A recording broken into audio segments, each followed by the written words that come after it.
quand tu vois la retouche photo, par exemple, on va parler de, voilà, je vais vous donner une preuve que ça existe avant. Par exemple, David Hamilton. David Hamilton était un photographe dans les années 70 avec son célèbre flou hamiltonien. En fait, le mec, c'était très facile. Hein. Il prenait son appareil photo, il faisait sur l'objectif de la buée et clac, il prenait des gamines en photo, si possible les plus jeunes possibles. Donc c'était over chelou comme truc. D'ailleurs, quand on voit son travail, il y a quand même un certain malaise quand tu vois le truc. Mais enfin bon, bref, c'est pas le sujet. Le mec, en touchant, voilà, d'un point de vue graphique, il retouchait automatiquement, il faisait de la buée, etc.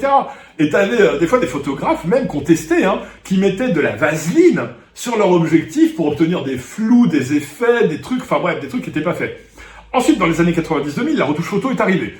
On a transformé les mannequins, tout le monde avait une peau parfaite, tout le monde avait une ligne comme ça, c'était hallucinant, etc.